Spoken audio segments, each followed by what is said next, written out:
Hi everyone, this is Troy, the Director of Equality Utah. How are you? So, it is the first day of the Utah Legislature, and it is the last day that Donald Trump is the President of the United States. So, we got a lot of reasons to be excited, right? The legislature is going virtual, at least for the first week, but that does provide opportunity for engagement on this whole new level. So, we have a new website. If you go to equalityutah.org, you're going to see a pop-up window that will help you identify your representative. It will direct you to the legislative website with the state, and where you can read and track bills and contact your lawmaker. So go check out that resource at equalityutah.org.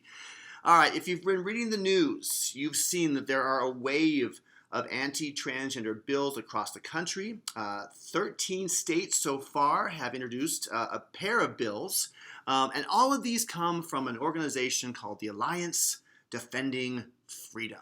Funny name, right? Freedom for some, but not freedom for all, right?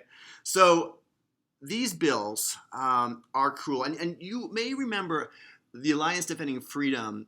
They were the organization that pushed several years ago the bills to prohibit transgender people from accessing public bathrooms. And that led to the whole debacle in North Carolina that blew up with boycotts and billions of dollars lost in state revenue because of them.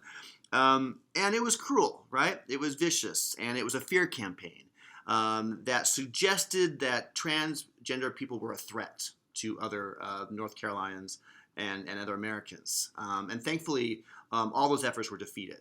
But they're back. They're back. And they have two bills in particular that they're pushing, and they are coming to Utah as well. The first bill that has been released is a HB 92, sponsored by Representative Rex Schipp and Senator Kurt Bramble. So this is a medical care ban, and it would prohibit doctors from treating minors who experience gender dysphoria. And it really represents this fundamental misunderstanding about transgender healthcare. So we at Equality Utah, our position is we stand with science. All right?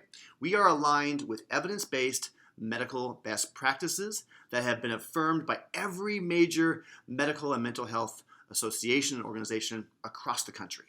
I'm talking about the American Medical Association, the American Academy of Pediatrics, the American Psychiatric Association, the Endocrine Society, and the list goes on and on and on. Evidence-based science. That's where we stand. We stand with the transgender community, we stand with transgender youth, and we all together stand with science. So the second bill has not been introduced yet, but we understand that it will be sponsored by Representative Kira Birkeland over in the House. And this bill, as we've seen across the country, would prohibit transgender students from participating in school sports. And again, it's this effort to kind of stir up fear. Usually these bills are titled the Protect Women in Sports Act, as if young girls are being threatened again by transgender kids. Here's the false narrative, is that a cisgender boy is transitioning for the purpose of gaining some kind of physical advantage in sports. That is not happening in Utah. It is not happening across the country. This is just baseless fear-mongering. And the court so far have struck this kind of bills down. This bill passed in Idaho last year, and there was an immediate injunction from the federal court. And, you know, you just can't target young people, right, and create fear around them.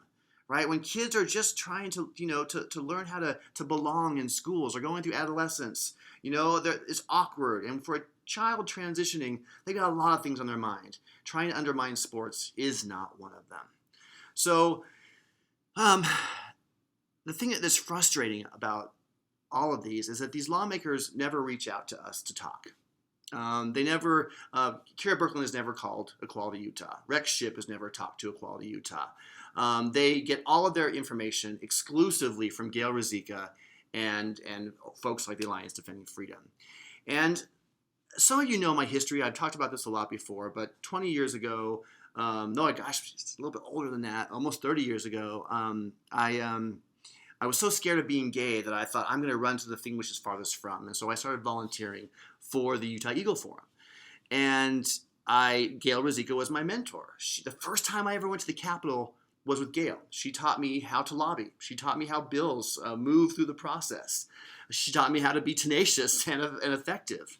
And back then, in the early 90s, she was obsessed with stirring up fear amongst lawmakers. But then it was about the influence that gay people had over kids. We're always targeting the children. And she would tell lawmakers, because I was there with her, she would say, gay people can't reproduce, so they try to recruit. And they're trying to recruit our children in schools. And she convinced lawmakers then to pass the odious no promo homo law, I think back in 1997, all right, which prohibited public school teachers from even talking about gay issues in the classroom. It was hysteria. It was false. You remember the situation with Wendy Weaver, who was like a lesbian coach in Spanish Fork? They went after Wendy and they tried to get her fired. She fought back with the ACLU and won, but created, like pitchforks, and trying to stir up the crowds against our community. That's her sort of modus operandi. That is her whole raison d'etre. She's obsessed with trying to restrict and limit the freedoms of LGBTQ Utahns, and she misrepresents our community to lawmakers. So we had to counter that. All right, and we are. Look back at what's happened over the past 6 years here in Utah. The very conservative Republican Utah Legislature has actually voted in favor of transgender rights and liberties. 2015, Utah lawmakers, almost a majority of them, voted to include transgender Utahns in our anti-discrimination employment and housing law. 2019, lawmakers almost overwhelmingly voted in favor to include transgender Utahns in our hate crime statute. So we are making incredible progress. And there's other promising things that have been happening. I don't know if you've seen this, but outgoing Governor Herbert and current Governor Cox with the Salt Lake Chamber and other sort of organizers in the Black community created the Utah Compact on Racial Equity, Diversity, and Inclusion. If you haven't read this, go to the Salt Lake Chamber's website. You can see it. It's phenomenal, and it shows you the direction that we're moving as a state. And it's really a declaration of 5 principles and actions to create equal opportunity in our state, and it's cool. The one that really jumps out at me is number 4. We engage to affect change. Broader engagement, equitable representation, and deeper connection across social, cultural, and racial lines will uphold the principle, nothing about us without us. That is to say that when issues impact a community, we're going to be at the table, influencing the policy as it's being drafted. That's the major mistake that Representative Shipp and Representative Birkeland have made. They've never contacted our community. They're writing legislation to impact the trans community without involving them. They've never called us. I don't even know that they have experience with any transgender people in their lives. But that's going to change, right? Because we're going to see this as an opportunity to engage and to educate lawmakers about our lives, right? And it's starting to happen. I see this happen every single year. A lawmaker's concerned, has fears, but it's just because they haven't been exposed. I have brought young trans students up with their parents, and they've courageously shared their story, and you see the light bulbs start to go on in lawmakers' minds. They're good people, right? And when they know better, they do better. And so let's take this opportunity to educate them and introduce our families, our lives to them, so we can dissipate a lot of the fear-mongering that we're seeing from Eagle Forum and Alliance Defending Freedom. I want transgender Utahns to know Utah is your home. You belong here. You belong in our state house. You belong and should be protected in our state's laws. And we're going to do everything in our power to make sure that that remains the case. All right, but we're going to need your help.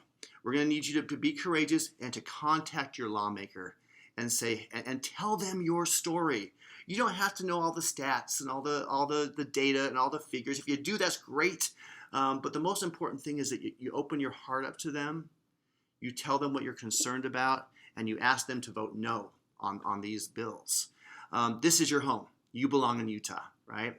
And we're going to be here to guide you through that process. We're going to defend you. We're going to do everything we can, and together we're going to come out of this stronger. So let's use this as an opportunity to create positive change in this state. It's happening, but you know, there's an old saying that says there must be opposition in all things, but sometimes that opposition makes us stronger. So I want you to know that I love you. Equality Utah is going to be tracking up on the Hill, monitoring everything virtually, and when we can go up to the Hill, we'll be there. But we're going to do everything we can to make sure that LGBTQ Utahns are included and protected by our laws. So thank you so much.